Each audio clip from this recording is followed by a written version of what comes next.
Okay.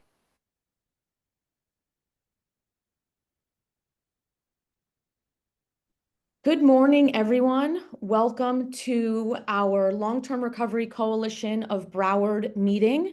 My name is Sandra Vesey Einhorn. I serve as Executive Director of the Coordinating Council of Broward, and by extension, as Chair of the LTRC of Broward. I am joined today by a number of our critical partners. The mission of the LTRC, Yana, can we throw up the slide that shows the mission of the LTRC, please? The LTRC was reconvened after Hurricane Irma hit Broward County. Broward County was blessed to have not been hit by a storm in a number of years. And we quickly realized after Irma that business, nonprofit, faith-based organizations, and government were not coordinating in the aftermath of disaster and after storms. And so the Coordinating Council took control of that and revived the LTRC of Broward. The mission of the Long-Term Recovery Coalition of Broward is to achieve efficient, effective disaster coordination by encouraging collaboration among its members in all phases of disaster in order to address the unmet needs of the community. The LTRC itself does not provide any direct services. Rather, what we do is help our partners coordinate, communicate, collaborate, so that we can ensure that any victim of disaster in Broward County receives the programs and services that they need so that they can survive quickly. I want to give a special acknowledgement to Chair of the Coordinating Council of Broward, County Commissioner Nan Rich is with us today. Senator, I don't know if you had any quick remarks that you wanted to share before we got into our program. Ooh, you'll have to unmute. Wait, we can't hear you. We got to unmute you. Yeah. Okay. Yeah. No, I just wanted to be on this morning to be supportive as the chair. Sandra does such an incredible job of coordinating everybody and bringing everybody together. And that's what we try to do with all different kinds of issues with the Coordinating Council. So just want to thank you all for the wonderful attendance this morning, and to know that we'll be coordinated and ready for whatever heads our way. And thank you, Sandra. Of course. Thank you. Thank you so much. Thank you so much, Senator. Before we get into it, I really just want to give a couple shout outs. Again, the LTRC is something that the CCB facilitates. We do not have any full-time staff, but it is really our top priority to ensure that during blue skies, we are doing a better job of making sure that you as community leaders are prepared for what might come, any type of inclement weather. First shout out I want to give is to Yana. Yana, you are literally the best admin on planet Earth. Thank you for everything. I want to make sure to acknowledge Bill Condon, who is now with Broward County, but was formerly our LTRC director, and all of our speakers today. Our first speaker is Claire Balsley. Claire and I have never met. Claire was on a call last week for the statewide Florida VOAD, and I was so blown away by Claire's presentation that I immediately emailed her and said, "Hi, we've never met. I don't know what you're doing on Monday morning, but this is incredibly relevant to our work." And so really during blue skies, as I've mentioned, and it's really important to emphasize, the role of the LTRC is to be able to communicate information from our critical partners. We really want to make sure that we are myth busting as often as possible to avoid any type of miscommunication, to avoid any type of misjudgment of expectations, whether it's from government partners, which you will hear from, or whether or not it's from critical partners like FPL. And so without further ado, Claire, I am going to turn it over to you. Again, thank you for joining us. And thank you for the really wonderful information that you'll share. I do want to let everyone know that this meeting is being recorded. It will be living on both the LTRC website as well as the CCB website. For communication purposes, if you have any questions, if you could please either raise your hand or type it in the chat, and I will make sure that I am managing that. And Claire, go ahead and take it away. Yana's going to pull up your presentation. And again, thank you for such quick turnaround. We're really happy to have you. Absolutely. Thanks for having me. As Sandra mentioned, my name is Claire Balsley. I am director of SBP's Disaster Assistance Program. SBP is a nonprofit disaster recovery organization that started in New Orleans after Hurricane um, um, Katrina. yes, Katrina. thank you.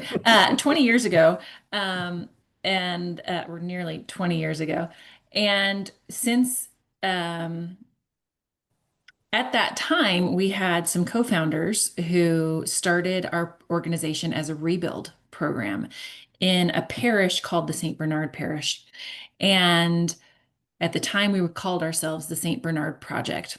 Well, over the last nearly 2 decades, we have expanded not only where we serve, but how we serve. And so we rebranded to SBP. We have a lot of different interventions, not only our rebuild, but we have our disaster assistance program, which I'm going to share with all of you guys. We help advise from the government down to the household on how to prepare and recover after a disaster. This includes um, long-term recovery with that community development block grant disaster recovery funding that HUD could provide. It includes mitigation efforts and preparedness beforehand. So a lot of things that we do across the nation.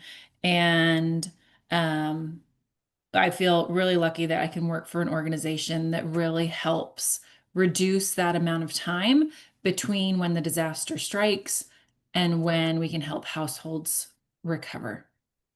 So that's a little bit about SBP, and I'd like to go into our disaster assistance program, which started about 4 years ago. And if you want to go to the next slide, what we were trying to do with our disaster assistance program was really stretch our philanthropic dollars with our rebuild program.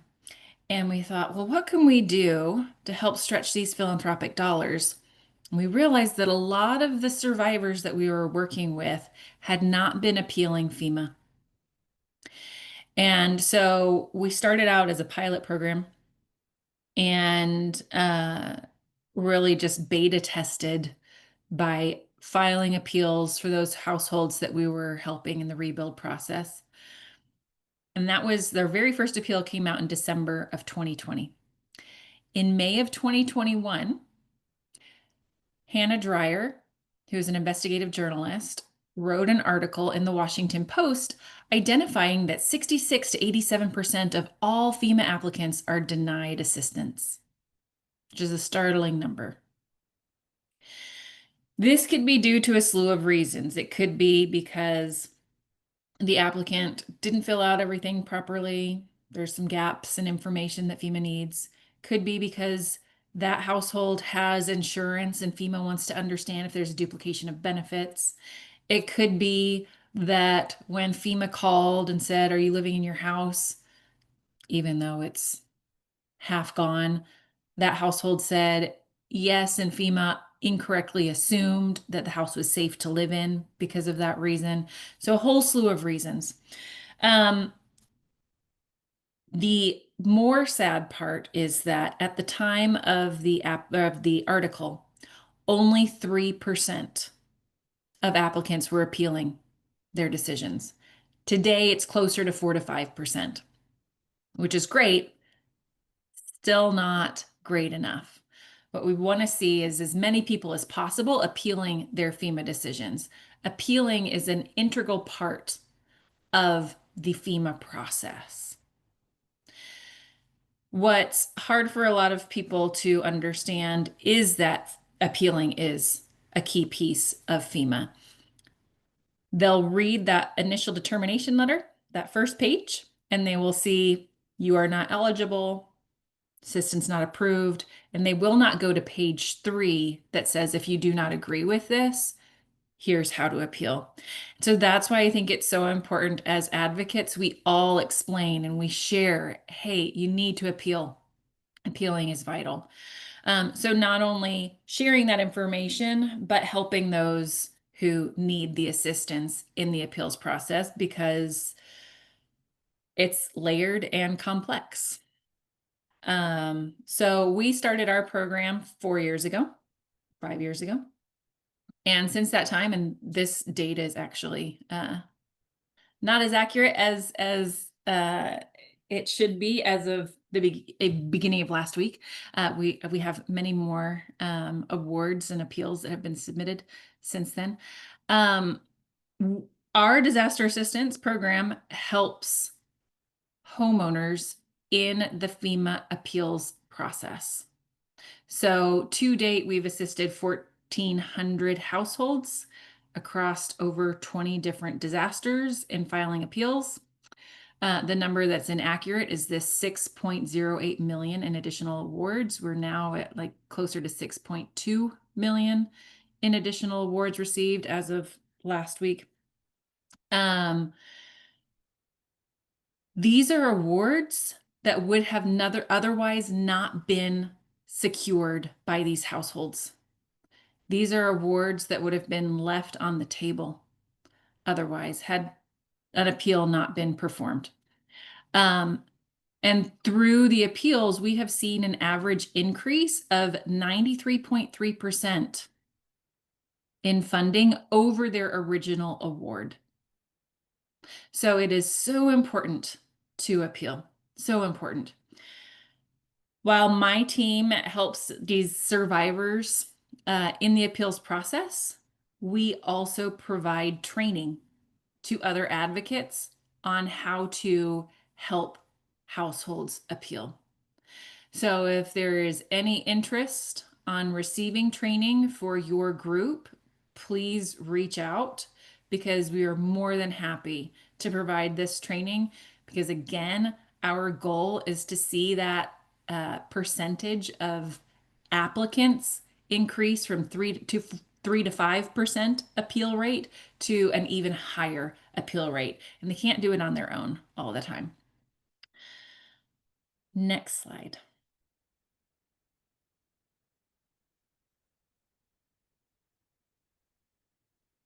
Okay, so for our disaster assistance program, we currently are able to assist homeowners with 3 types of appeals. This is home repair appeals or home replacement if their home was destroyed completely, personal property, and moving and storage appeals. Now, I mentioned that we have a lot of programming, including a rebuild program. I'm going to go over a referral process for our disaster assistance program for any households that need appeals assistance. But if you have households that need rebuild assistance or would like information on any other of our other programming, you can reach out to us by this email right down here, info@sbpusa.org, or going to our website, sbpusa.org. All right.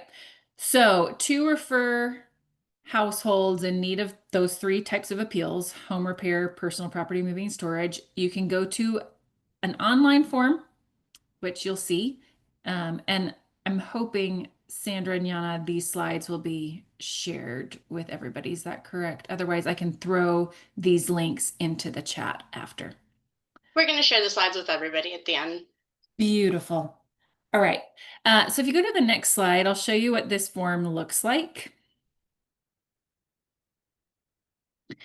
On the left, you can see the full form. It's really quite simple. We wanted to keep it as simple as possible. This form is solely for advocates referring households to us. If survivors want to reach out to us directly, they can absolutely do so. They would do so through our website, but this is a direct form solely for advocates. And in this, you would place the survivor's first name, last name, their phone number, email, and the damaged dwelling address. Next slide. And then the lower half of that form You would identify, how did you hear about us? That would be you to be able to say, we're a referral partner, or if you're case management, we're a case manager. And then add any comments that you think would be helpful, which would include your name and contact information. That way, if this client is less tech savvy, we can reach out to you to provide us with some localized help, because my team is remote. We live in different places and we're not always in the places that we're serving physically. And then any additional information that could be helpful for us. You can also upload documentation such as a FEMA release of information form or any FEMA determination letters that you've already collected. Next slide. You can also email us at femahelp@sbpusa.org with all the same information. The reason we prefer the form is because it goes directly into our system. This is just a multi-step process, but either way is great.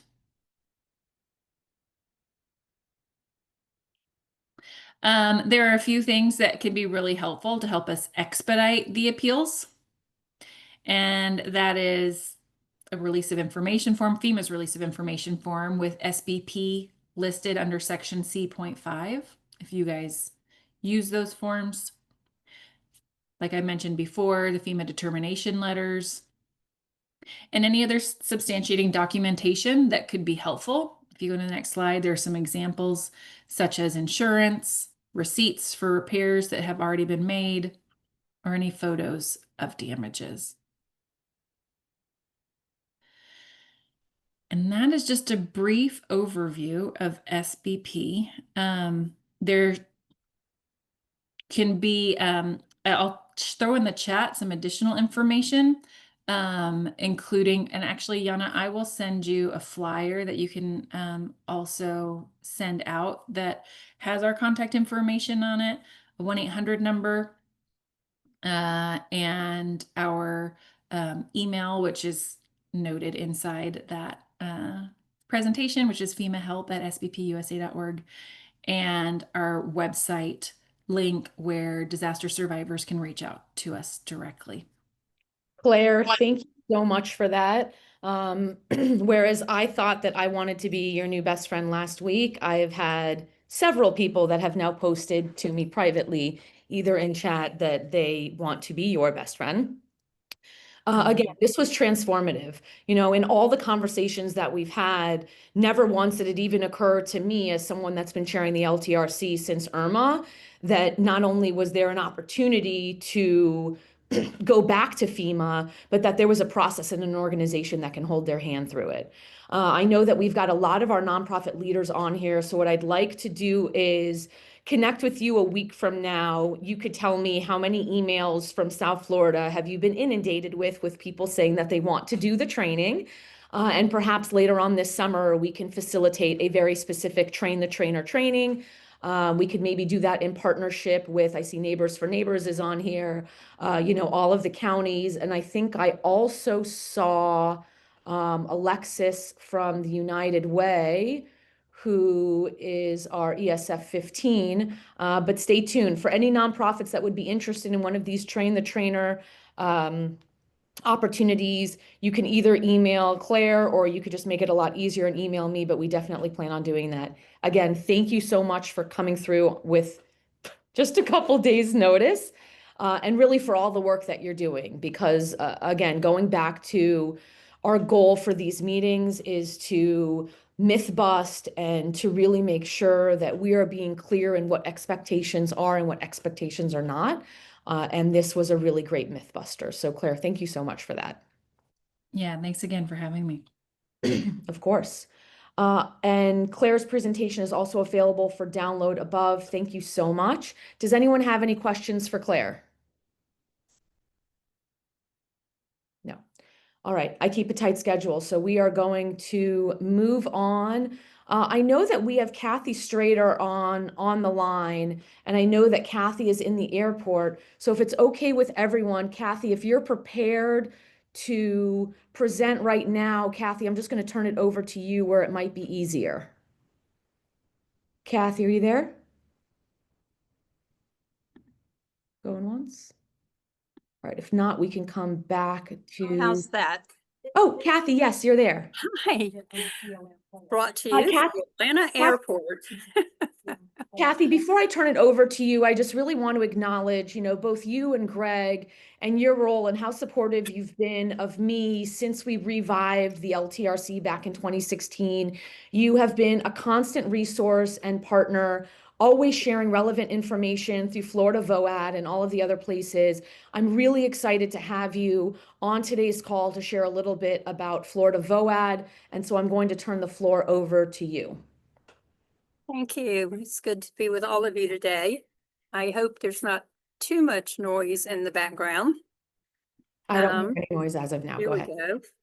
So a little bit about me. I'm the vice chair of the Florida VOAD, and I'm also co-chair for the Florida VOAD Long-Term Recovery Group. So I'll be sharing a little bit of information about each of those. And we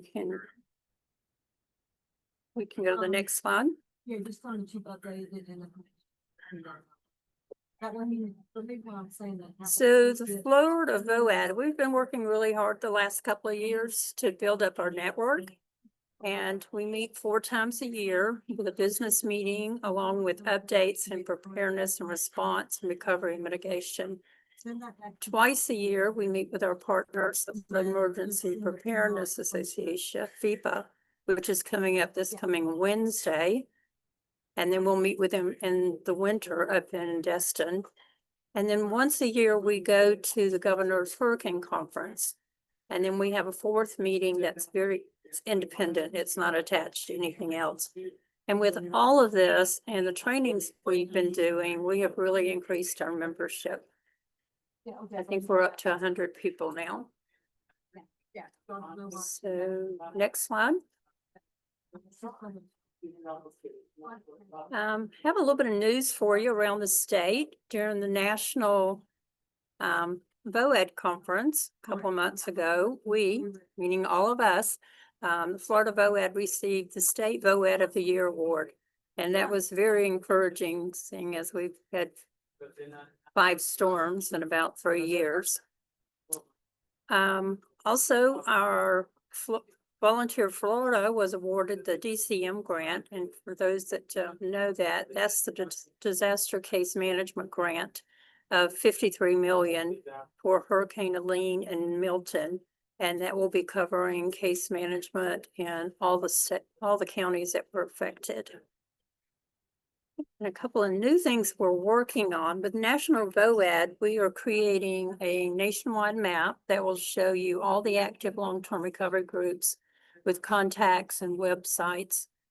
And this is going to be really good. Say someone lives down in your area and they have a family member that lives up in Tennessee. They can go on this site, find the long-term recovery and say, hey, my mom's down in Broward County and she really needs some help. And then we can get them connected with you. I think that's going to be a really nice site. And then the 211 service in Florida is now working with us to help set up so people that call in for 211 will know your local number so that people can get in touch with your group also. Next page, there we go. So I'm also on the long-term recovery working group. I'm working with Robbie for about 2 years. We facilitate, collaborate, resource sharing, peer learning with 60 long-term recovery groups, COADs and VOADs. And currently we have 39 active long-term recovery groups, which I think is the most we've ever had at one time. And I think at national, they said it was the most that's ever happened at one time in the state. So 89% of the counties in Florida now have long-term recoveries, COADs and VOADs.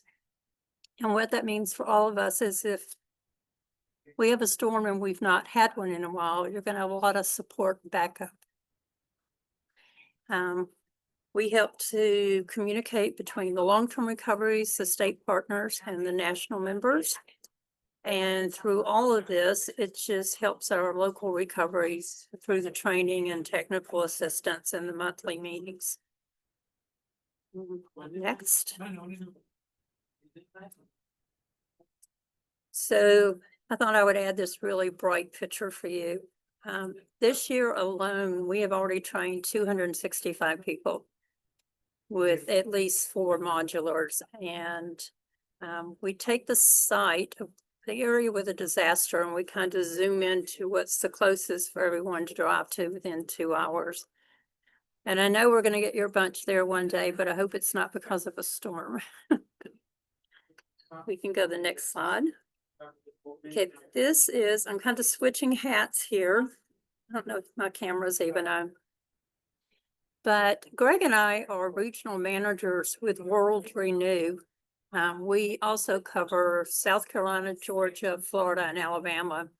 And just wanted to share a little bit about what we do. We've not been to your area to work, but if you are hit by a storm, we promise to come help.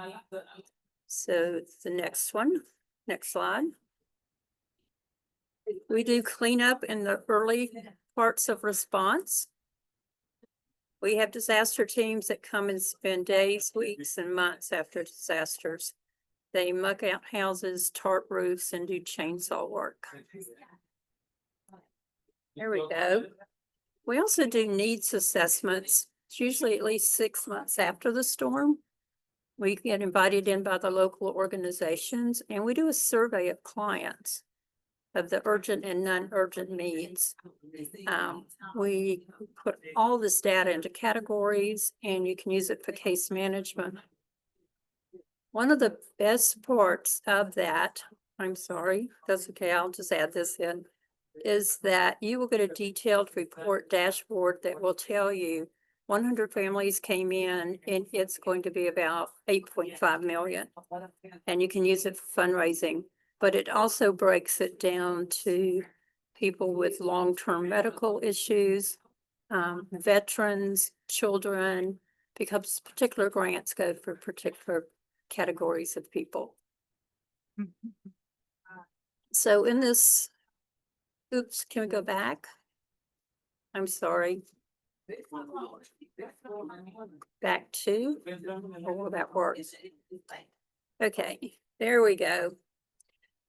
So we also have building estimators, and there are people that will come stay in your area for a while.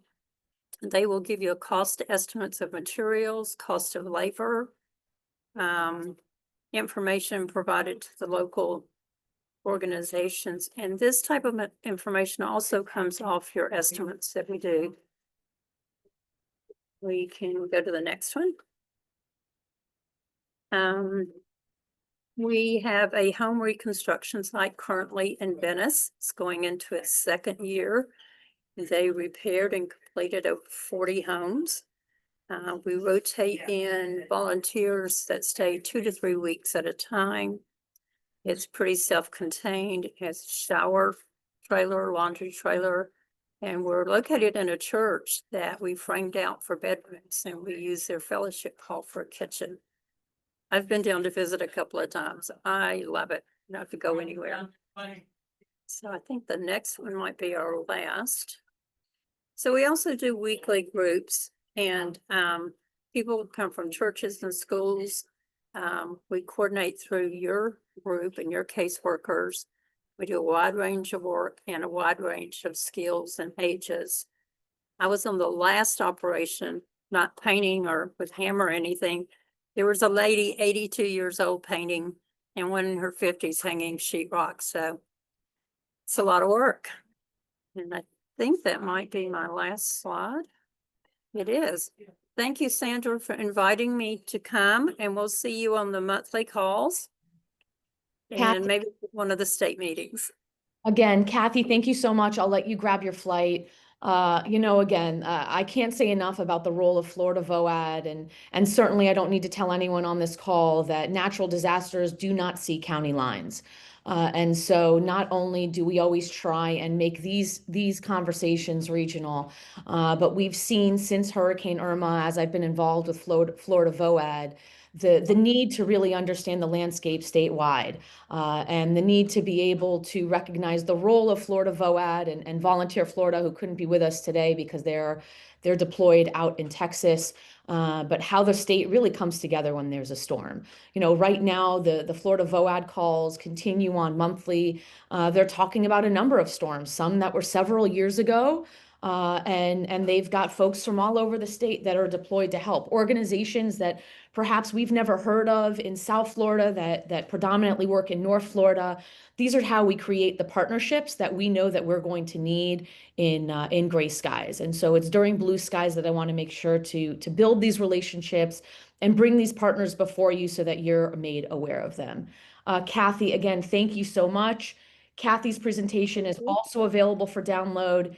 And unless anyone has any questions for Kathy, we are going to continue to roll through our agenda this morning.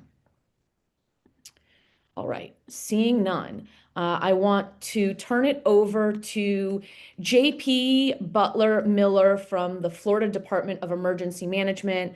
Again, JP, I know that you are pinch hitting as well. I want to thank you for joining us this morning, and I am going to turn it over to you for your presentation. Good morning, Sandra, and good morning, everyone. It's good to have us all here today. We're going to talk about the Individual Assistance Program. A lot of the information I'm going to present is information that I'm hoping that you can relate to our community members during the times of disasters. Unfortunately, there are a lot of federal programs that the residents in our communities are unaware of. So today, hopefully, I'm going to show you those departments that we could reach out to for assistance. Next slide. Okay, what is individual assistance? When we talk individual assistance, we're speaking about the federal assistance that we can get for families and communities when they're impacted. Everyone assumes that when they hear the term public assistance, that is what the assistance they need to apply for with FEMA. However, it's the wrong word choice that was used when naming the two programs, but individual assistance assists the communities, the organizations, and small businesses. Next slide. FEMA Individual Assistance Declaration. So this is important for us because when we think of declarations, we think of that dollar value because of public assistance. And a lot of us, when we are submitting for our own projects, we use the public assistance programs. However, in the essence of us providing assistance to community members, we need to think about what gets us that declaration. And it's not a threshold in regards to a dollar value, but it's a threshold in regards to how many people in this community was affected. So once a community has, let's say, 40 to 60% of their members unemployed or have lost their jobs due to small businesses, or let's say a warehouse by Amazon was in the community that was employing most of your residents that had been destroyed. So that would be one of the major factors in getting a declaration. Also, what's going to be important to us too is, unfortunately, if there's a number of casualties, that's one of those big things that automatically turns on a declaration and a few other programs. Could we go to the next slide? Okay. Individual Assistance Program, a policy guide, is that FEMA document that we need to be familiarized with that's going to detail everything in regards to providing assistance to the individuals and households in the community. This is the document that was published on 2021, and this is the current one we're using. And there hasn't been any word in regards to any update of a new one coming out. So the good news about it is all of the policies and guides within the 2021 version, we could still follow for this year of 2025. Unlike last year where we saw there was a constant change on the PA side because we had 3 storms back to back. However, FEMA had changed the PA program in May, and then it came into effect in the middle of 2 storms. And that's something we're not going to have to worry about providing assistance to the community in individual assistance because FEMA is not speaking right now on making any changes to their programs. Thank you so much. Now we're going to get into it. The individual housing programs has 2 main branches. This branch here is the housing assistance branch.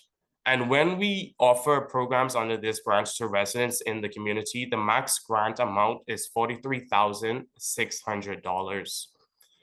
What programs could be found underneath this could be the lodging and expense reimbursements or rental assistance, which most persons usually do use for temporary housing after disaster has affected them. However, sometimes there are times when a tornado may impact a community and homes are completely destroyed. So then we bring in the transportable temporary housing units once they aren't living in a flood-prone zone. Also, there's the option for direct leasing, or sometimes FEMA may buy a duplex that was affected, reconstruct it, and then lease it out after repairs have been made to the community if they're affected. And then lastly, we also have the option for those who really need it, the permanent housing construction. And all of these programs can be found through the individual assistance program with FDEM, and then we apply federally for the community. The other branch would be considered other needs assistance. And this here is where we tap into the unmet needs of the community. Most of the assistance under these programs are things that persons naturally wouldn't think that they could seek assistance for from FEMA. Let's say, for instance, the funeral assistance, childcare assistance, transportation assistance, things that would be needed by a single mom affected by a disaster, by a family, by a dad trying to get into work, losing their car, and so forth.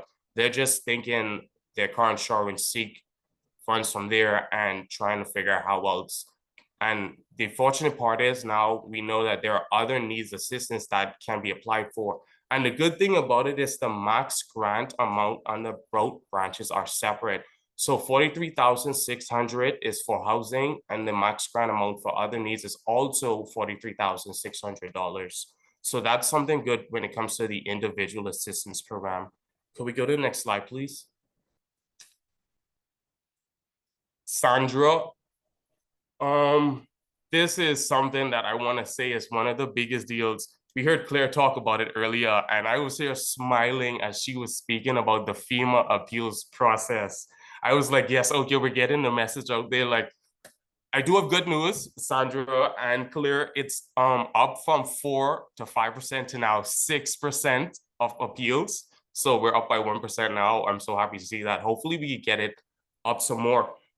What we need to focus on is encouraging members within the community to file these appeals, not just because they got a denial, but also because the repairs themselves may now be more expensive. They may have gotten an estimate in the beginning for $20,000. However, now mold was inside a separate part of the house, remediation had to be done. Now we need to focus on a bill that, let's say, increased by $30,000 to $50,000 now. So now this homeowner needs that $20,000, but also an additional $30,000. So that calls for an appeal process also. Then FEMA's gonna request you to send in the new documents, the new requests, but most persons don't have the encouragement they need to actually work through this appeals process, which is why we also encourage persons to reach out to our pro bono partners like legal aid that assist us. I'm gonna have a slide later on that shows all of the partners that we have, but there are legal options that we also have to assist those family members who don't know how to complete the paperwork themselves. Next slide. What FEMA isn't. What FEMA individual assistance isn't. FEMA individual assistance is not designed to make survivors whole again. What individual assistance is, it is to be that band-aid and also to assist in those gaps financially. So we always want to encourage persons who have insurance to use that and seek that first. Seek assistance through other federal programs once they're available. For instance, Department of Agriculture is one of those agencies that we could actually seek federal assistance from when it comes to urbanized housings. Naturally, we just think of housing and urban development, but agricultural, based on your population, the density, and so forth, is one of those agencies that could assist of us. Also, I'm sorry, go to the next slide. Sorry about that. Small business administration. Small business administration is one of those partners that we depend on heavily, because if we are unable to get a declaration from the president, we can get a small business administration declaration, which does not have the same requirements unless for a small business declaration, we need 25 homes or businesses within a community to be destroyed. Or if we have 15 businesses that employ a certain particular amount of residents within a county, we can also get a declaration. And if there are like 40% of the unemployment, SBA also considers that. So with SBA, it's much easier for us to work around to get individual assistance in the community. Also, a lot of community members, when they go to these disaster response centers, they don't sit at the small business administration table because they see the name small business administration. And so we need to also make sure the community is aware that this is the program for them and their households. Yes, they give loans. However, these loans are tailored for persons who have had a disaster because they are extremely low when it comes to interest. Also, once your loan is approved, you may have gotten approved for your loan for a particular project. However, once your loan has been approved, that project may have already been completed, or you may have decided that you wanted to relocate or use the funds to something else. That fund that was allocated for you still will be available even if your needs changed at that time. So that's how it works with SBA. They're more easier to work around in regards to getting federal assistance versus going through the FEMA process where it requires for more inspections. SBA does has the inspection process also, but it's easier for the residents and also for us as a region to get a declaration from SBA. Next slide. Disaster recovery centers. Most persons are familiar with saying disaster recovery centers, especially with the events of last year. But I can say in Region 10, we really weren't that affected. I say we now because I'm covering Region 10 until we do hire a new regional recovery coordinator for you guys. But my region is Treasure Coast, which is Region 8, and we did have the tornado that passed through St. Lucie. So a disaster recovery center came in heavy for us because it allowed us to bring all of our federal partners and have them all in one central location that was in the community that needed the resources. One thing we need to remember with disaster recovery centers, though, they are federally run, and the possibility of us not having them readily available in our communities could be one of those hindering blocks. Next slide. Some of the supporting entities that you may find inside a DRC is listed here, just to name a few. There we see 211, we see disaster legal aid, our community-based nonprofits, our VOADs, all of our federal partners, our state partners, DCF, Elders Affairs, Highway Safety, and also locally, our CERT teams, they are key components because CERT team members are those first responders who are you and I in our own communities, but ensuring that the community could respond and also recover after any disaster. Next slide, please. Multi-agency resource centers. A multi-agency resource center is basically a DRC, except it is run by the state. So DRCs are run by the federal government, but the multi-agency resource center is run by the state. However, we are now in this place where we are encouraging the locals to actually set up and run the marks with our state support. This means everyone that's on this call, all of our partners, that we work together to set up this mark so that all of the partners in the community are in a centralized location. For instance, we'd use a community center that we know is popular to our urban areas, or use a park, something that we get set up all together, and also somewhere that has private rooms. So when it comes to case management, the good thing about this is we are encouraging it to be locally led. So the persons that are going to be in the community also representing these agencies are going to be members of the community with the support of the state, which we encourage so much because I live in Indian River and I try to involve myself in all aspects here in the community, even with volunteering outside of my work duties. Next slide, please. Florida Assistance Network. These are the partners, not all of them, but just some of them that could have been fit on one slide. Most of you represent these agencies on this call, and it's a pleasure to work with all of you as we work together to provide recovery relief to our citizens in the state of Florida. Thank you so much. And the next slide is going to be a contact slide, but my slides will be forwarded to you so you can have that contact information anytime. And before I go, our disaster housing coordinator, she houses a call every last Thursday of the month in the afternoon. Her contact information, if you want it to be added to the disaster housing calls, you can send her an email with your contact information and she will add you. Thanks so much. JP, thank you so much for this. I appreciate it. I really appreciate the leadership from FDEM. I will say in my experience over the last several years, to see how FDEM has really created a system that I think all Floridians could and should be proud of, is really, comforting when there are times of disaster. So very much appreciate you being on this call and all of the information provided. If there are no questions for JP, then we are going to continue to move along with our agenda. And our next speaker is, hold on one second. Oh, Broward County Emergency Management Services. Good morning to Carla Taylor Bennett.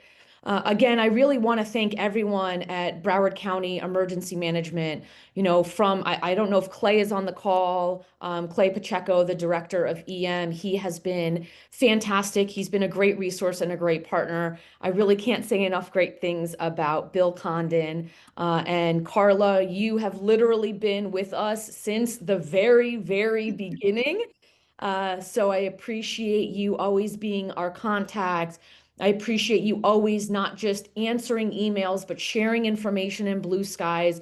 And more importantly, whenever there's the threat of non-blue skies, you always sharing information and being a great job at being a fantastic partner and communicator. So I am going to turn it over to you for your presentation as well. Thank you for joining us. Thank you so much for having me. I always get excited when people want to talk about recovery in blue skies. It's such an important topic that is often overlooked. And I always say that if we wait till the wind is blowing through our hair and the water is covering our feet to start talking about recovery, we have waited too late. So it's always an opportunity to better our best and to be able to be more resilient and to recover faster and more completely. So just to give you some of the updates from the FEMA level, if you go to the next slide for me, please.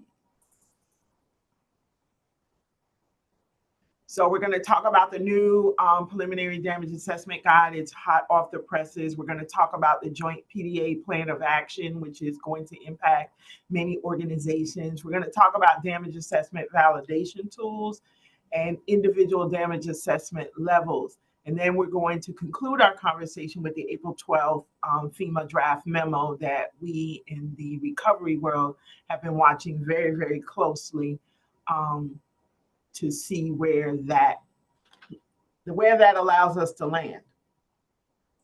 So the FEMA preliminary damage assessment guide is hot off the press. It is dated July 1 of 2025, and it is in play for all disasters that occur after July 1st of 2025 and going forward.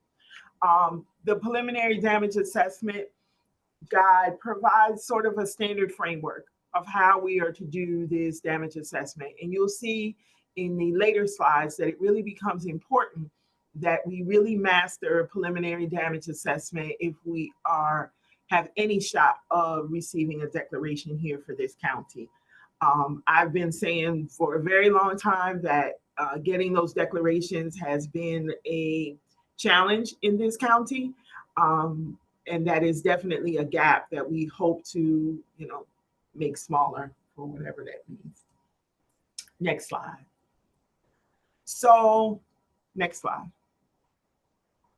So when we talk about the FEMA rolling damage assessment, FEMA only validates damage. They don't identify damage. It is up to the local communities to identify what your damages are.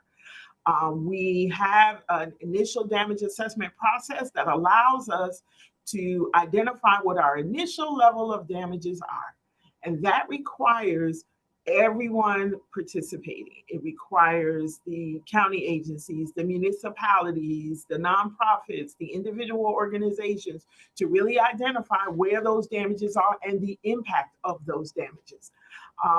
If we depend on FEMA— Carla, I'm going to interrupt you just for— Sure. Carla, I'm just going to jump in because what you said is so absolutely critical that I'd like for you to repeat it again. I think it is, if folks take nothing away from this call, I really want everyone to understand, and you and I have talked about it after every storm, flood, whatever.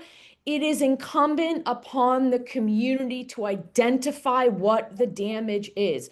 Broward County, after a storm, relies on every entity on this call to make sure that they are assessing as quickly as possible and getting that information to Broward County so that Broward County can work together to make that determination of whether or not we receive a declaration. And I'm certain that there have been times that we did not receive the declaration, not because we didn't have the kind of damage that would have warranted it, but because partners did not communicate that information. So if you can just triple up, Carla, and repeat that one more time, I want to drill it into everyone's brain so that they know after a storm that they can either contact me or that they can contact you, and we can hopefully learn more about what that process looks like. But again, so critically important. So just to triple up, what Sandra said is absolutely right. It is our job to identify what those damages are, whether they're on the PA side, public assistance side, or the IA side, that the local organizations, individual homeowners have to become adept and expedient in identifying damages. We will not get a declaration if we don't demonstrate that we have significant enough impacts. And far often than not, many organizations, many individuals kind of throw their hands up and say, we're not going to submit numbers, we're not going to submit damages, and it makes it very, very difficult to get declarations. We have struggled in that area, and so what we would like for everyone to do is to develop a damage assessment process pre-storm, so that you have the who's going to identify the damages and be able to gather that information. Because I'm telling you, if the changes that are floated out there in the atmosphere, which I'm going to talk about later in my presentation, then we can kiss FEMA declarations goodbye. So it becomes critical. Like Sandra said, if you get nothing else from everything I said, please make sure that you are identifying your impacts and your damage. No damage is too small. No damage is too minute. Many times we squeak past declarations in the tens of thousands of dollars, really. So that one damage that you didn't bother to report could make all the difference in the world. So going to the next slide. One of the things that we are concerned about is that the preliminary damage assessment, which is a process where the local jurisdiction, meaning the county, the individual who has sustained the damage, the state, and FEMA and SBA has historically participated. There are two types of declarations. There's a public assistance, which is for government roads, government infrastructure, roads, bridges, parks, etc. And then there's the individual assistance. We have rarely had to chase down both declarations simultaneously at the same time. What FEMA is proposing in their new guide is that those two processes be consolidated. So we would actually be chasing down two declarations at the same time. We have done that once with the April flooding event of 2023. It's a very arduous process, but it's important that we become adept because we can't sort of focus on one and focus on the other. JP mentioned in his presentation for individual assistance, which is going to impact the majority of the people on this call, there is no fixed number, right? You have to develop a significant level of impact based on some factors, which means that you need a lot of data. And so an individual assistance PDA really looks like a door-to-door, right? It really looks like going out into impacted areas and identifying who has what. So they are encouraging us to put together a PDA plan of action. So this is a really wordy slide. I hate wordy slides, but I wanted to get all of the information in here for you. You have to identify how you're going to do those assessments, right? Are you going to do them door to door? Are you going to do windshields, which is where you drive up and down streets and try to identify levels of damage? Are we going to use drones? Is there any technology associated with that? Declarations almost always become political. So there will be elected officials and there will be media and other people that are concerned about whether you're getting a declaration, which areas have, because their citizens are going to be calling them. You have to have a strategy for working through those things. You have to have your public information officers and other things as part of the PDA plan. April floods, I can't tell you how much valuable time we lost, right? Because there wasn't a plan for that. And when we were out in communities trying to do damage assessments, we had to stop for press conferences and picture ops and all of those things. So including that in your plan will save you lots of time. You need to have a system or a method to identify the number of homes with destroyed major, minor, and affected damage, which I'm going to go over in the next slide. You need to determine homes that are inaccessible. We have a lot of barrier islands in Broward County. We have areas that are primarily accessible by bridge, but they also have other areas that would make them inaccessible. We don't have too many rural, remote areas, but it's important to be able to quantify how many of those homes are actually inaccessible. The number of streets that are inaccessible, lost utilities, and then we want to have a schedule so that there's a coordinated process so that two entities aren't doing the same thing, because this is going to take a group effort. The county is always willing and able to coordinate and to help with scheduling, mapping, that type of thing, but it's really, really important that we go in a coordinated approach countywide, because very few of us, if any of us, have unlimited damage assessment resources. And so we need to use those very, very wisely.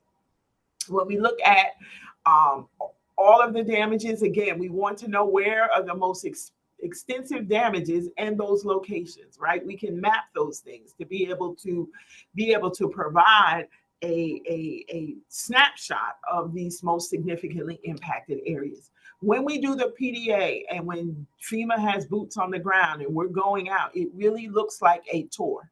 And so the way that we prefer to do the tour is to take them to the most significantly impacted areas first. But we got to know where those are, right? Before FEMA gets here. So being able to report those damages pretty early on really helps us to kind of coordinate that tour so that we can sort of take FEMA to the most impacted areas. Otherwise, the PDA process could take days because we got to go to every area only to determine that the damage maybe wasn't as significant in that area than it was in another. And they also, the PDA plan of action has to include the team members, who's going, making sure that there's appropriate representation.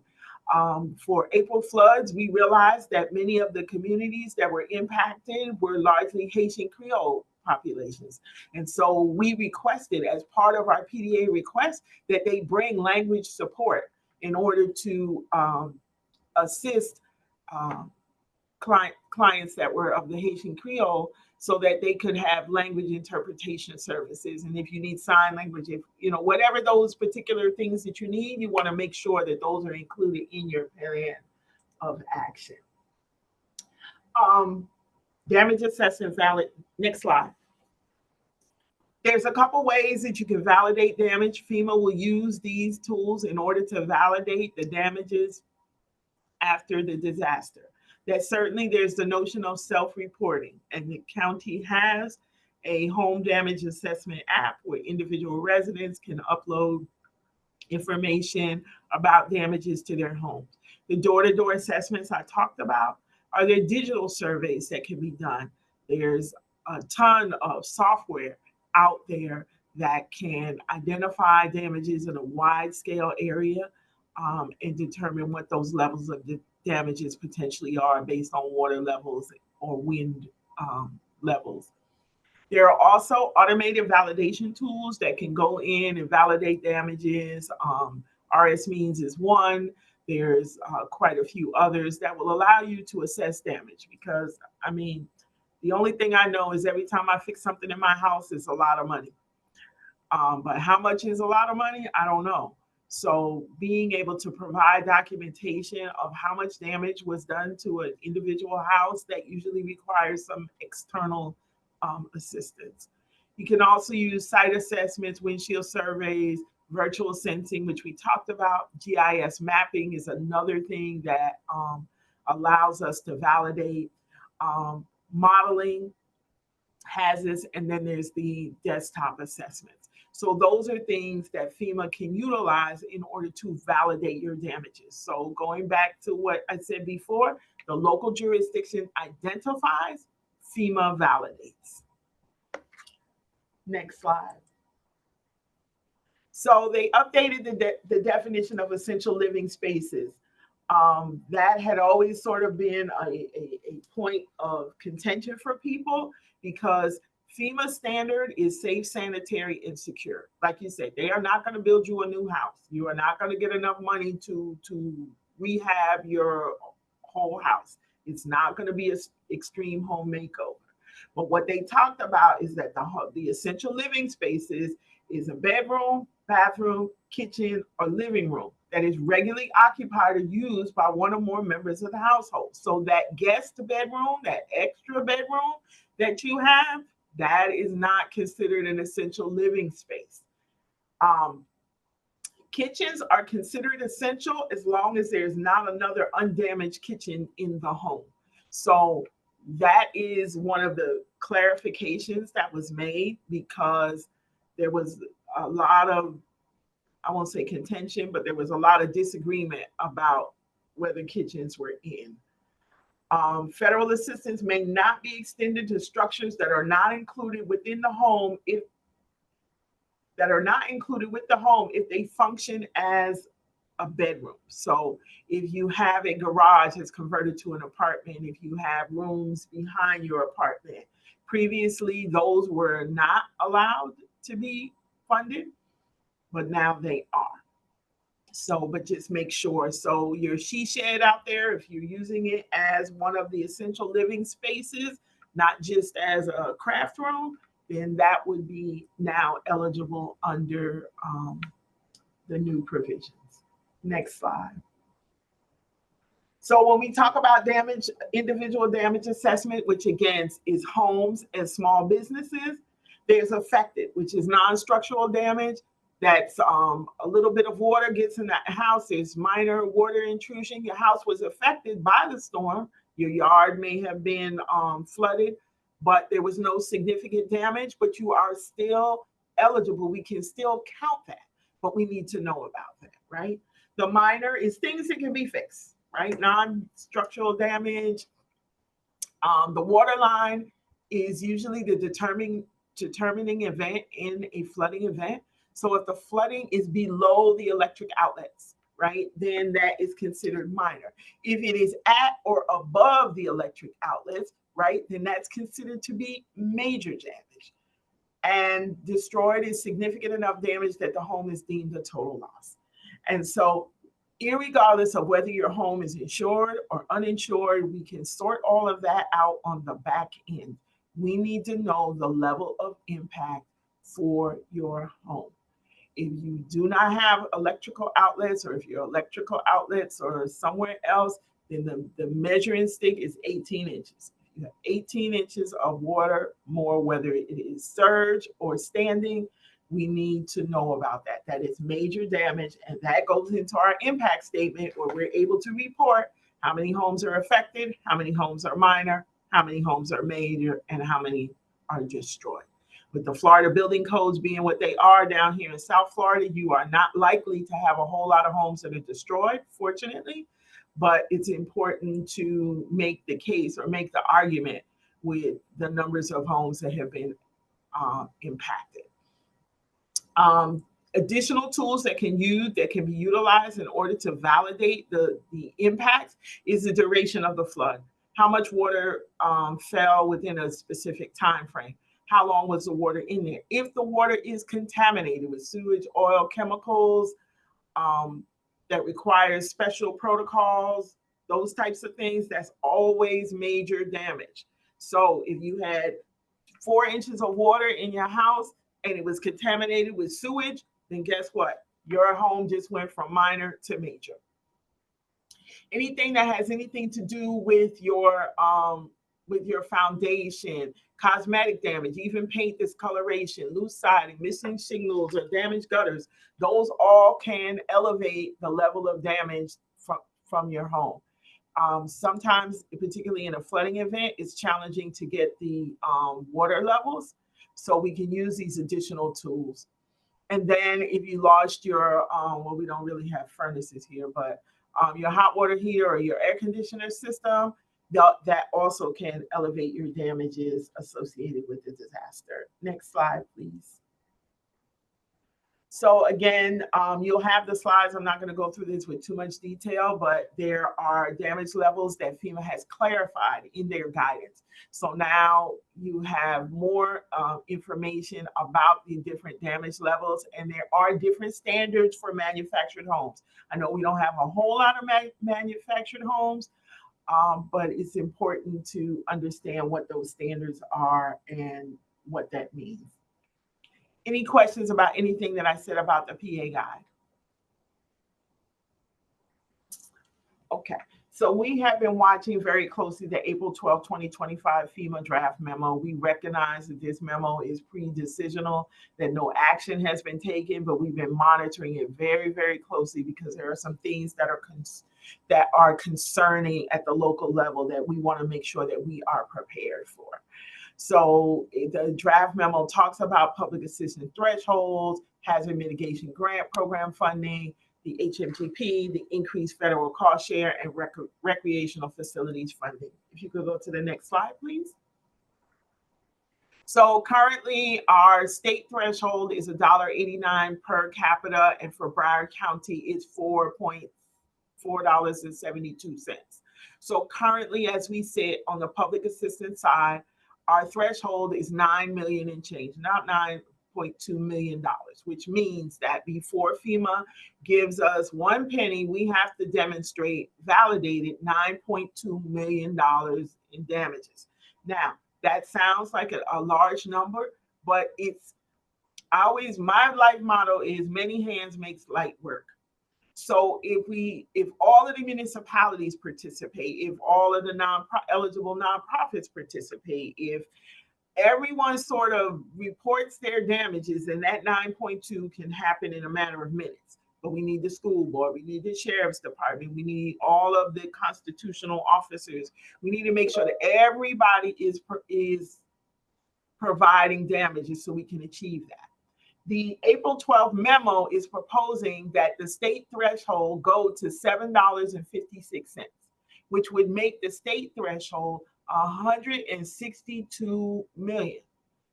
That would make Broward County, we look at a percentage of where we were before, that would make the Broward County threshold go to $36 million.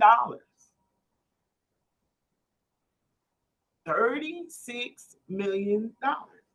And that would be very challenging for us. We have done it before. We had validated $38 million in damages for the April flooding event. So it's not undoable. But if we do not become adept at reporting damages, if we do not become efficient and adept at making sure that everybody participates, then we have zero chance of getting a declaration for Broward County. And that means no federal assistance. That means no DRCs. That means no FEMA.gov assistance. That means no individual assistance for homeowners. That means a lot of things. And so if you take anything from this call, if this threshold does anything close to what it's proposed to do in that memo, we will be hard pressed to bring those federal dollars and, more importantly, those federal resources. It's the boots on the ground that operate the DRCs and many of those things that is going to be important.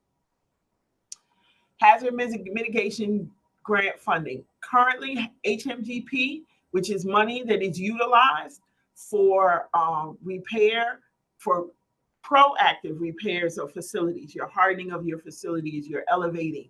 Is everyone familiar with Elevate Florida? That's sort of a version of HMGP. Currently, that's an automatic process. Once you declare for a disaster, a certain percentage of the disaster damages is allocated to mitigation through HMGP. The April 12th memo basically indicates that they want to discontinue that automatic approval of that funding.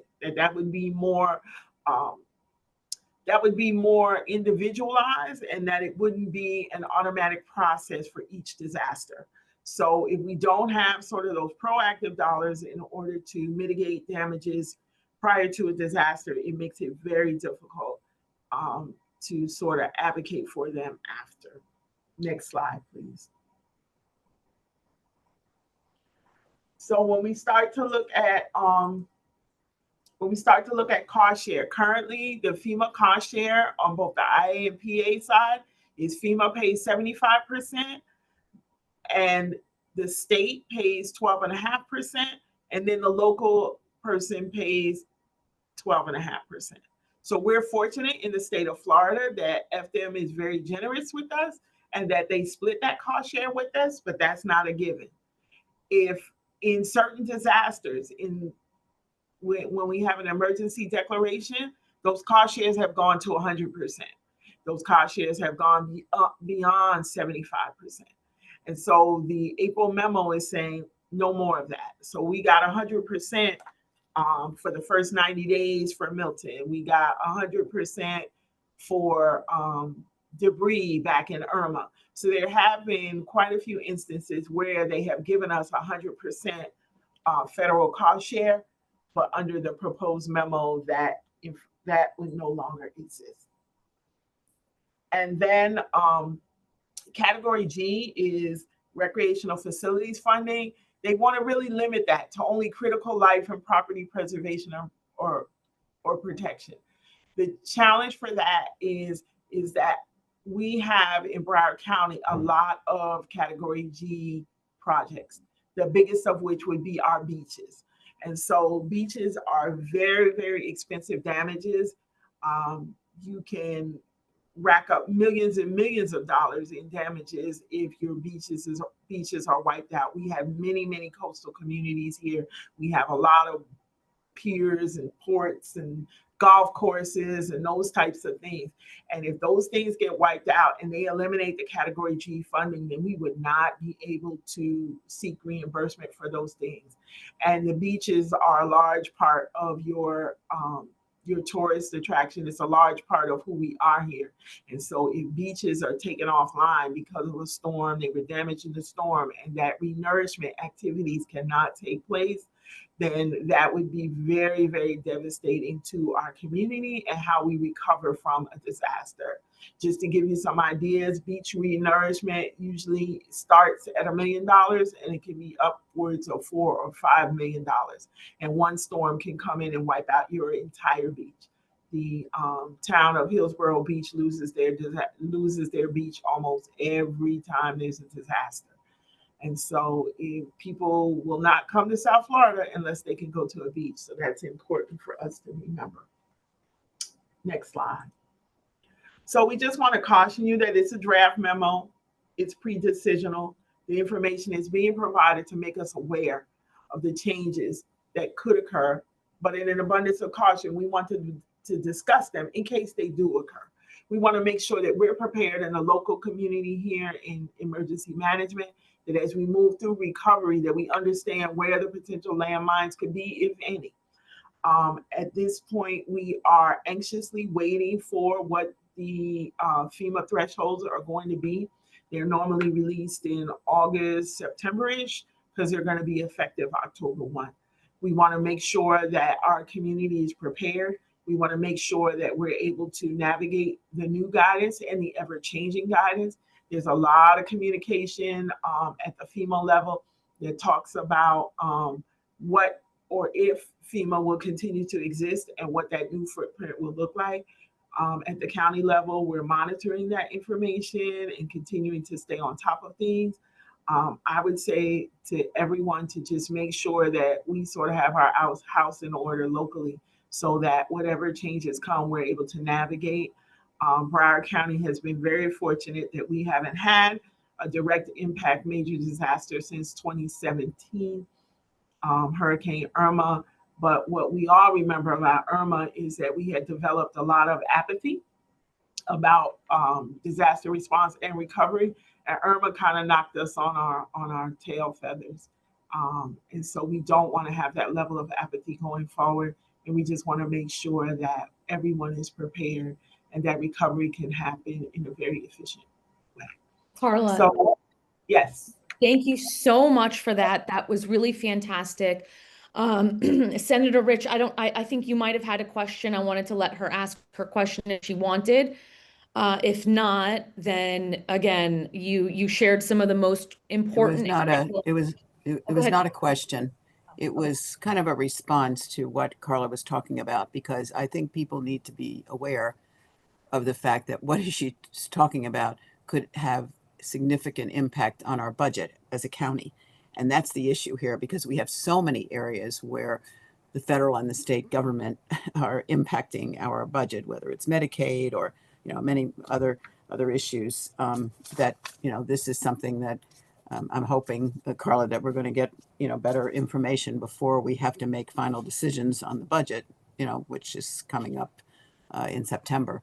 But because this can have a significant, as I said, impact as it is, we have asked, the administrator has asked the departments to look at reducing their budgets by 5% because we know, the things that are coming up. So this is something that could be, very impactful to us, and just we have to really, stay on top of it right now and make sure that we, as to the best of our ability, know what's going to happen, and that's a big, if at this point. So, but thank you very much for your presentation, because it really, brings everything to the forefront of what we're dealing with here. Thank you. Great, Carla, thank you so much. We are moving on through our agenda, and I appreciate everyone sticking with us. I know that it's lunchtime. Our next presenter is Christine Shaw from FPL. I really want to acknowledge FPL for being on this call and for being a critical partner. Again, when we're talking about myths and misconceptions, no one knows that better than FPL. I affectionately like to joke that you become a Floridian officially the first time you take a cold shower when you have no power after a storm and you're waiting to learn when your power is going to come back on. So Christine, thank you so much for joining us. Again, such a critical partner before, during, and after a storm. And I'm going to turn it over to you for your presentation. Thank you so much. Just waiting for the slides. There we go. Yeah, so my name is Christine Shaw. I'm one of 3 external affairs managers assigned to Broward County. I have North Broward, and then my colleagues cover the rest of Broward. So I'm going to try to go through these slides as quickly as possible, just give you a little background about what we've done to prepare for storms, and then kind of what our restoration efforts are. So as many of you know, we are the largest utility in the state and actually in the nation. We serve over 12 million folks across 43 counties, from Miami to Pensacola. Next slide, please.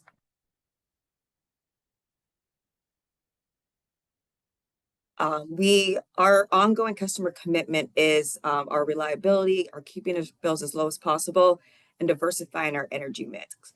In addition to that, we've made numerous investments in our infrastructure and hardening our grid. As we talked about Irma and some other past storms, those storms were learning curves for us in what we can do to make our grid more resilient. Granted, there's no such thing as a storm-proof grid, but we've made a lot of investments in hardening our transmission lines and our infrastructure so that the impact to yourselves, the residents and businesses, is lessened. So, instead of taking 2-3 weeks to get restored, we're looking at days. And that's, an ongoing thing that, that we have prioritized. Next slide, please. In addition to the investments we've made in our infrastructure, we've also made many investments in technology. And this allows us, whether it's during a storm or blue skies, to be able to see where we might have outages or things that might be impacting our equipment, and being able to make those repairs remotely, being able to switch folks off from one feeder to another. So again, like trying to minimize the impact and outages that experience and to shorten that time that you guys are impacted by this. So you may not see us sometimes boots on the ground, but knowing that this is actually our EOC center that we have, we are able to monitor our grid and to make decisions based on what we're seeing with our equipment internally, and then to seeing what we can do remotely or where we might need to deploy folks to do more hands-on restoration efforts. Next slide, please. One thing that we've added to our to helping us with restoration efforts, this was during Ian, is drones. So after Ian, we were able, this is the first time we flew this drone, FPL Air. This allowed us to really take a huge look at, a quick look at where the damage was, where we might need our equipment to be fixed, where we need to deploy folks. And again, this helped us in that we weren't waiting for floods to recede. We weren't waiting for debris to be picked up. So we could send this out, get information and, right on the spot, like, where we needed to have our folks go and what we needed to get fixed. So again, this helped us with getting us people back on the West Coast back up on power quicker than if we had to wait until we could send somebody out there to physically assess the damage. Next slide, please. So part of the way that we look at restoration is we work with our counties typically. So for Broward County, we work with them. They provide us a critical infrastructure list. And that is how we prioritize how we do restoration. So first thing we're looking at, let me start. So after a storm, once it's safe to do so, we go out there with special crews and we do any cleanup if there's down power lines so that emergency management can get out there, start their own assessment and, start doing calls. People don't realize that police and fire can't run calls when winds are a certain amount. So afterwards we go out to clear the roads to make sure that they can go back to addressing any emergencies. Once that's done, we start doing our assessment, as I told, the different tools we use for assessment. And then we start our restoration efforts. And that starts with the hospitals, fire, and police station 911 centers. Again, that's to make sure that those folks that need these critical things to, whether they're in distress or they need help, we get those folks back up and able to start addressing those immediately. And then we look at the other areas, which would be your major thoroughways where there's gas stations, grocery stores, pharmacy. And again, that's just to get people back up to normal a little bit quicker. If you need ice, water while you're waiting for us to restore power, you're able to do that at your grocery store if you need to get additional medication. So we look at making sure that those things are back up as quickly as possible. So again, you have access to the things that you do need. Also, understanding that EOCs, the Emergency Operations Centers, we are every external affairs manager is assigned to one. So I'm assigned to the Broward one. So during this time, we are in your local EOC, the county EOC, working with staff there and, providing them updates, finding out where, where we need to maybe deploy folks and what's necessary. So we're all stationed in there. We are there overnight. We are there through the hurricane. So the minute that it's safe to start restoration efforts, we're there working with all the folks in the Emergency Operations Center so that we can start getting people back up and running as soon as possible. Next slide, please. And we do prepare for storms. We do a storm drill every year. We are preparing for this year round, looking at what worked last year, what didn't work this year. So this is an ongoing exercise that we all work on. And like I said, every single employee at FPL has a storm management role, including myself. So this is part of us to make sure that we're trained, we're up to date on the latest things so that when we are out there in the community responding to a storm, we have all the tools and know who we need to reach out to internally to get that information and vice versa. Next slide, please. So we start activation about 4 days before landfall. So, we have our own internal system of we're monitoring any hurricanes, tropical storms. When we had all those, that snowstorm that hit the Northeast, we are monitoring that and seeing where we need to have our teams deployed or stationed beforehand so that they can get to restoring as soon as possible. So, they're going to be close to the area that we think might be most impacted, and we're not trying to bring them across the state, dealing with floods and debris. So we get them staged in place as soon as possible. We also bring in other utilities from across the state and from across the country. So we know we're going to have a major storm hitting the area. They have an MOU and we do the same thing. They'll come and have their folks here. So again, once that's safe to start restoration efforts, everybody is in place to begin immediately starting to respond to getting the power back up and going. Next slide, please. And then on the back end, there's a lot of resources that both for businesses and residents, you can go to our storm center, and this gives you information before, during, and after storm, what to expect, how to prepare, what you should do, what you may need in place. Has information about tree trimmings, where you can get information once there's outages, where you can kind of find that information. So this is a great tool. And, we are in the middle of hurricane season and we're not, if things start really heating up September, October, November. So now's the time, take a look at that stuff, make a plan and be prepared. It's not too late. Next slide, please. So post-storm, we do a lot of media and outreach, both through our website. We're talking to traditional media. We're doing Facebook Lives. We're really pushing out this information so that residents in the community know exactly where we're at, what's been restored, what we're working on, the partners that we're working with, again, so that people have a better understanding of when they'll be back on power, what to expect, and then to answer any questions they may have during this process. Next slide, please. So this is my last slide, but just, we are here in the community. We really appreciate the partnerships with all of you locally, the folks that we work with across the state. Like I said, you may not see us out there. We may be fixing a substation that's, maybe 5 miles up the road, but we really are working 24/7 to get our equipment and get everybody back up in power and restore it back to normal as soon as possible.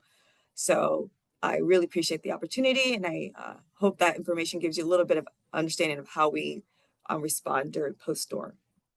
Christine, thank you so much, not just for the information, but for sharing some of those resources. Again, I'm sure you know it better than I do before, during, and after a storm, the number of calls that you get and the expectations and the myths. So really just appreciate you being one of those critical partners that we rely on, both in blue skies and otherwise.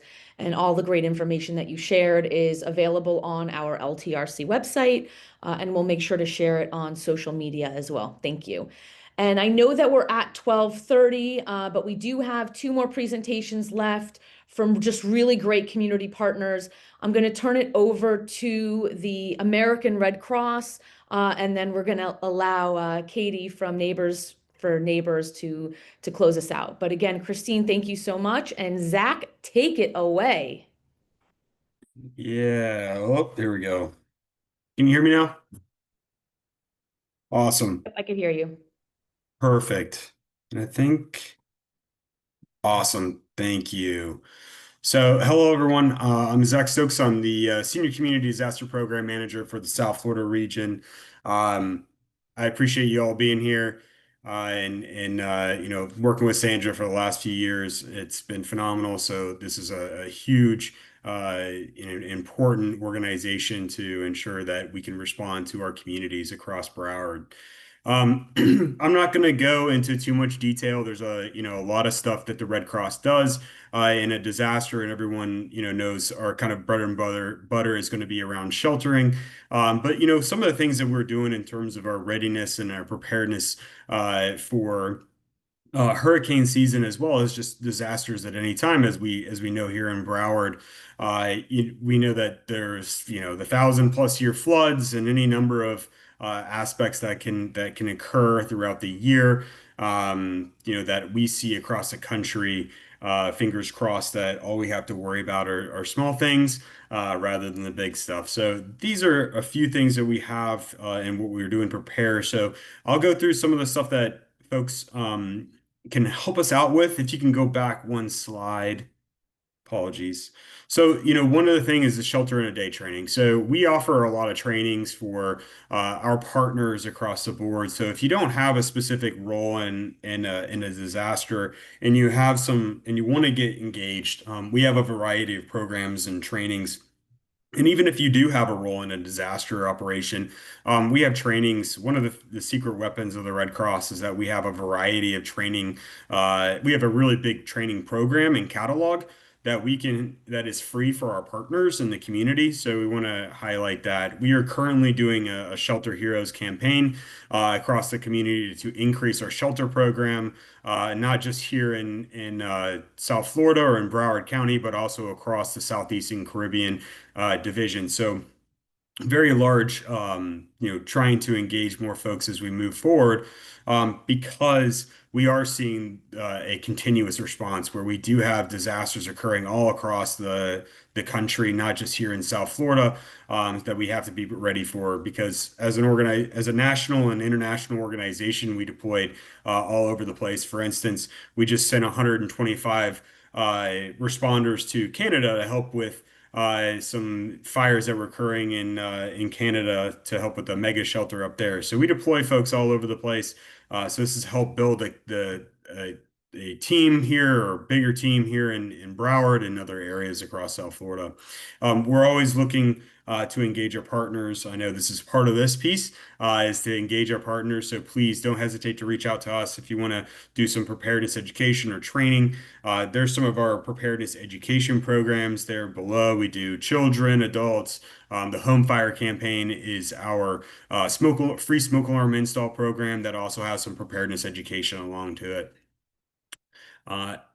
Perfect. And this is just kind of the overview of the Shelter Heroes campaign. Wanted to have that on here just in case someone's interested. You can utilize the QR code at that very small QR code down at the corner. But if you have any questions, please don't hesitate to reach out to me or connect with Sandra and then move forward with that. She can get us connected with myself or Paula Prendergast, who is our executive director, and Nicole Crosby, who is our community disaster program manager with the Broward chapter.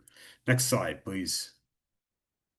During a response, again, just some things that we do as an organization in coordination with many of our partners, many of you on the call, as well as others who are not. Our bread and butter, of course, is sheltering and feeding those folks who are in our shelters.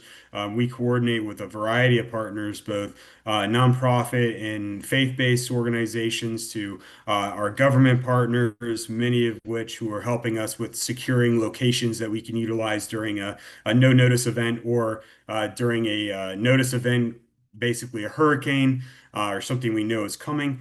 That's where we're working with our partners on that. We do coordinate with our feeding partners, such as the Salvation Army and the Southern Baptists and many other organizations, Operation Barbecue, etc., who do feeding.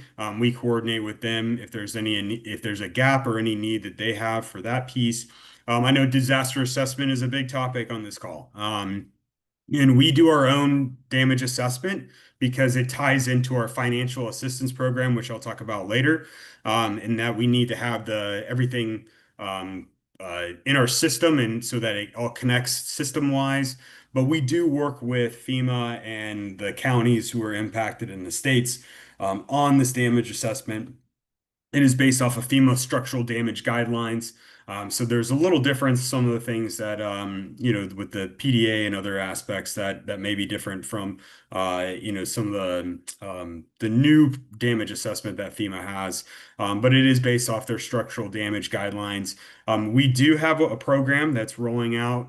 It rolled out within the last year. It's called Detailed Damage Assessment Observer, and that's where we can utilize our community partners and corporate partners to help with some damage assessment in many areas that are impacted. So it's it's an easier training than our regular damage assessment. So if you're an organization that may not, again, have a role in a disaster, this is an opportunity where we can engage with you on that piece and train your folks up on how to do that. So again, if there's any interest in it, please let us know, and we can get working on that. We do have what we call individual disaster care. It has our health services, our mental health and spiritual care. That is both for folks who are during a disaster, as well as what we have disaster action teams, which are folks who go out to fires. We have those for our clients who have been impacted for house fires. Then, of course, we have our community engagement partnerships, our Latino engagement teams, our government operations teams, and our elected official liaisons, which kind of cover a variety of different external partners that we have during a response. So each one of those covers different pieces. Most likely on this call, you would see a community engagement partnerships lead on here, talking with our different partners and getting that information. But we also want to make sure we're engaging all the others. Next slide, please. And then we have our recovery. So we have what we call immediate assistance, and that's basically our financial assistance. I know for folks who have been on this call, I believe the year before, that's where you may see some of these things and say, oh, this is very similar. Right. We haven't changed our programs. We want to make sure there's some consistency in there. But one of the things I will say about our immediate assistance and what's great now is if you can see on their focused outreach, that's our QR code system. So beforehand, you would have seen us popped up at a DRC or any number of places. We will still do that. But the thing that we will do now is instead of having folks who will do a case immediately there, what folks can do is they'll they'll click the QR code, or if Sandra has this, we have a meeting during a disaster, she can put the QR code up on the screen and folks can get that, or I can send it out. It allows for us to be a lot more flexible in our communication strategy for our immediate assistance, which before has been a little limited because we were worried about folks basically crowds overwhelming our intake workers. Now with the QR code system, it's much easier and allows for folks to not have to stand in lines. It allows for them to go through a system that they will be spoken to or send a text after the fact within a week or so of them doing that QR code process, and allows for a little bit easier so that folks don't have to necessarily stand in lines. We will have folks that can help with that coordination in terms of they'll have like a paper that will show the steps. That's kind of who you'll see at different intake sites, but overall it's a lot easier and we can communicate that out all over the place. For instance, in the LA wildfires, so they had a billboard that had that QR code that they were able to do, and that's where we can be a lot broader than we used to with our outreach process. Accelerated outreach is where we're working with a variety of partners on connecting those damage assessment to a variety of databases that can, including some of the damage assessment that's done via the state and county, where contact information is collected. That's where we can connect and make sure that folks who approve, like once that connection is made and they're in the system based off the damage classification, they will get a text, a call, and an email that they can sign up through the process. So it makes it a little bit easier for that. Instead of having folks coming to us, we can send out the outreach process. In groups like this, that's where we will have messaging around when that's going to start, because as we all know, when we get emails and texts and calls from random numbers and people saying it's the Red Cross, it may look really weird. So we want to make sure that when that process starts, that yes, if you are getting this email, please make sure to you can click that link or whatever you get, but you can also call 1-800-RED-CROSS to verify and make sure so that someone will give you a call. And then the recovery casework is very similar to what we do during our, if approved, what we do similarly to our response for a house fire is where we'll work a variety of resources that are in the community. And one thing I also wanted to note, and I forgot to put it in the other slide, is around our sheltering. We have what we call shelter resident transition teams. So those SRTs are in the shelter, and they're basically like our form of case management, but not on the long-term recovery side. That's where they're working with those clients to figure out what are roadblocks from getting them out of the shelters that they're in. No one really wants to stay very long in a shelter and sleeping on a cot. Of course, we are trying in different instances. The bedding may be different, but most of the time it is cots, especially in larger shelters. So we want to make sure that we're working those folks through a process in coordination with partners in the community and government partners to try and get those folks as quick as possible into a more stable living environment. So that's where our SRTs are working that case management piece. And so in a disaster, if it happens, they'll most likely, if you have any sort of health, housing, hunger, or any number of resources, that's where our folks will be connecting with you in that disaster. We, of course, have Bridge in our long-term recovery, which Bridge is just a different form of financial assistance that's a little longer after that immediate assistance piece. And then, of course, our long-term recovery programs that's dependent upon how much donations that we receive during a disaster. So whether it's a smaller long-term recovery program or a very large long-term recovery program like you saw during Helene Milton, which SBA had, SBP had their stuff earlier. They're a partner of ours. And many others that are on this call, we've worked with their organizations during a long-term recovery process. The expanded recovery assistance, which is our ERA, that's for kind of that third immediate assistance, financial assistance that we can give to clients who are still struggling with the impacts to their home and other things. So it's just another form of assistance if we have that in our program. Next slide, please. Awesome. That's it. I try to make it quick. But I mean, of course, if there's any questions, this is my contact information. Please make sure to reach out to us. We appreciate all the partnership with many of you on this call. And if you aren't partnering with us, please let us know, and we can connect on that, and we can get you coordinated on the local level with Nicolin and the team. So really, really appreciate it. And thank you, Sandra, and appreciate you having us on here. Zach, thank you. And thank you to the entire American Red Cross team. Again, you guys are critical partners before, during, and after the storm. I love the Shelter Heroes campaign. We've been pushing it out in email and social media, and really just want to stress to everyone on this call that, there's always a need for shelter workers.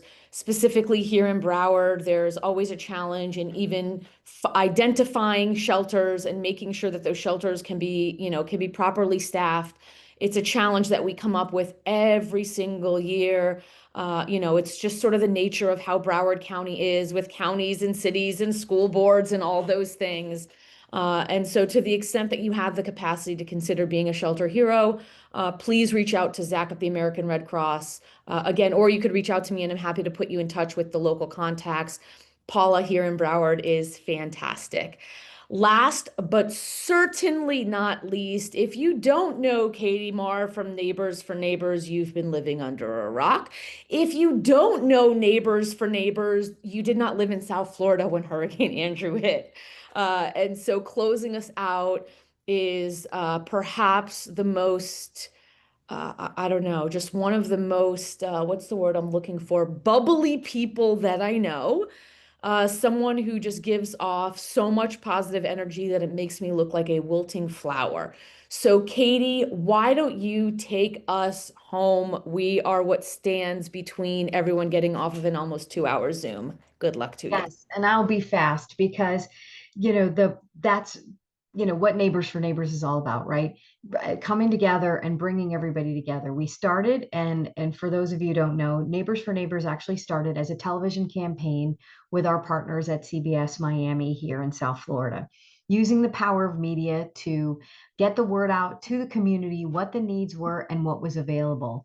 And what we did worked so well that we became a 501c3 and have been so for the past 33 years, which is a misnomer. A lot of people think we're part of Channel 4, but we're not. We are a true 501c3, but our mission is to connect those in need and those who can help.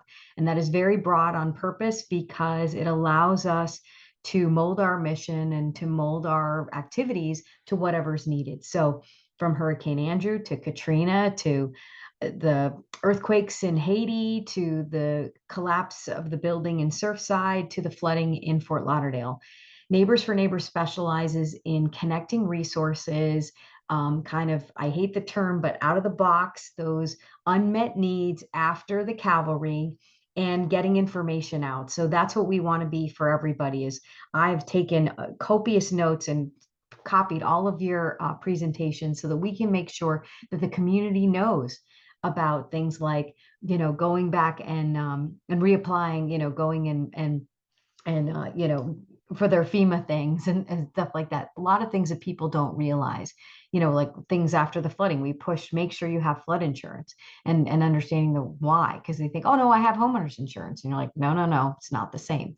But we use a lot of our partnerships from, community partners to local foundations to gather resources to basically leverage resources.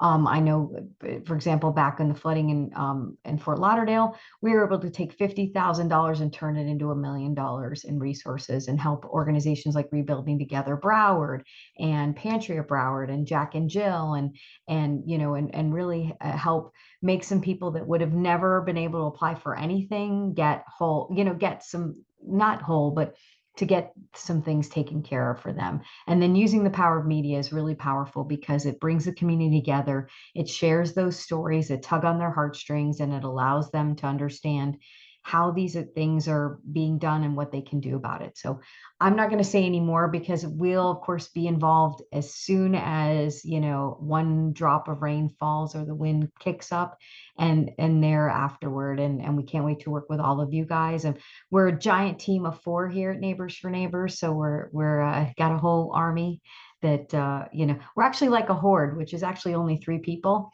technically. So we're a horde of people, but I'm excited to be part of the LTRC of Broward. And we also work in the same space in Miami-Dade. And hopefully we won't have to connect for anything locally, but if there's anything around us, we'll be ready. Great. Katie, thank you so much.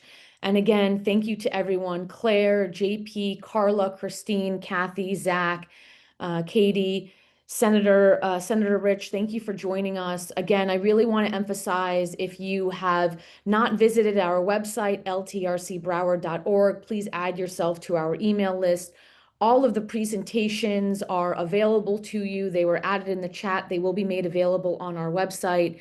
And really, this is who we are and what we do. I thank everyone for joining us today. I hope that you learned something new. I hope that you share the information with those in your organization. We didn't talk about having a disaster preparedness plan. If you do not have a disaster preparedness plan, please email me. Yana just dropped a link for survey feedback. If you wouldn't mind just quickly clicking on that.